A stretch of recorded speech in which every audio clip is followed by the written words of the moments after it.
Ada yang aneh, kan, dengan pendidikan keuangan yang kita terima di sekolah? Sejak dulu, kita diajarkan banyak hal, matematika, sejarah, bahasa, tapi pernah nggak kita diajarkan gimana caranya mengelola uang dengan bijak?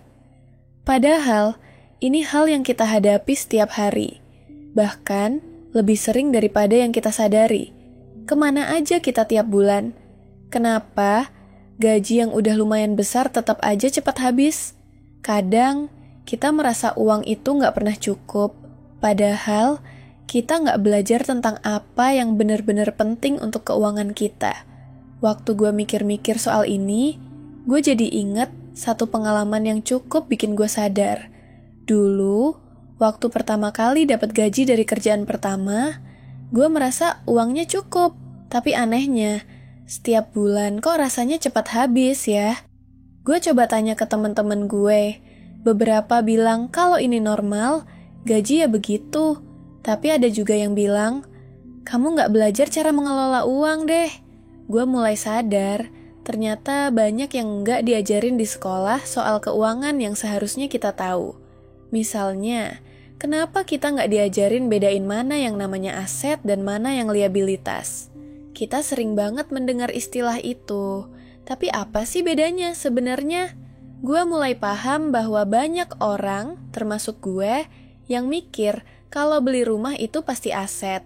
Padahal, itu cuma aset kalau rumah itu bisa mendatangkan penghasilan. Kalau rumah itu cuma dimiliki dan jadi beban biaya, seperti cicilan atau perawatan yang nggak menghasilkan uang, itu bisa jadi liabilitas.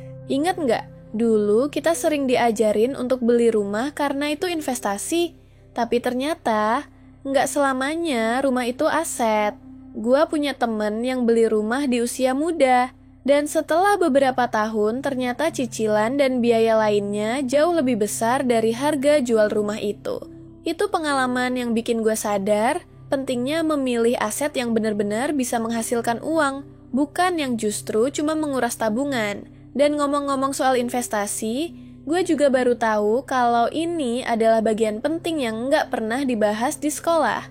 Coba deh, lu bayangin, kita menghabiskan waktu belajar pelajaran yang bisa dibilang nggak langsung berguna buat kehidupan kita, tapi nggak pernah diajari tentang gimana caranya uang kita bisa bekerja untuk kita.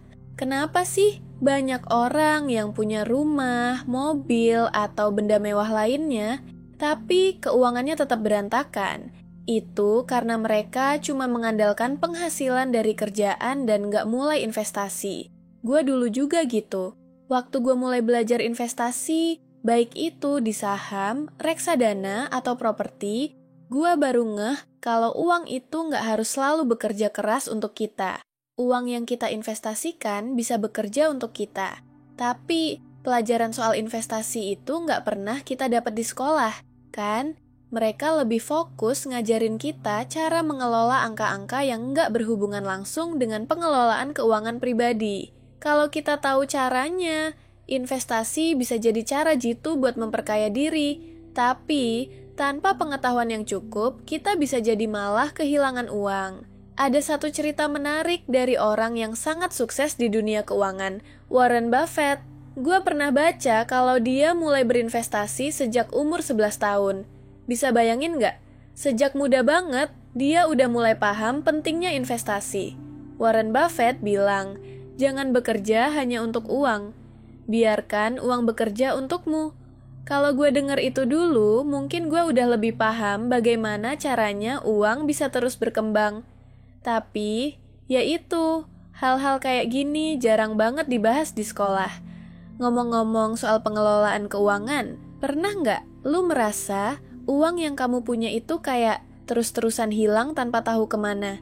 Itu karena kita nggak punya tujuan yang jelas dalam mengelola keuangan. Coba deh tanya sama diri sendiri, apa sih tujuan keuangan gue? Kalau lu nggak punya jawabannya, ya wajar aja kalau uang terus habis tanpa arah. Dulu, gue juga sering ngeluh karena keuangan gue nggak teratur. Sampai akhirnya, gue mulai punya tujuan, seperti menabung untuk dana darurat, membeli rumah, dan mulai investasi.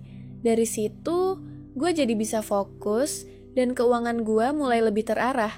Gue inget banget, waktu pertama kali gue mulai menyisihkan gaji untuk tabungan rumah. Gue pikir itu susah, tapi lama-lama jadi kebiasaan. Ternyata punya tujuan itu bisa bikin kita lebih disiplin. Mungkin banyak yang bilang, buat apa menabung atau investasi?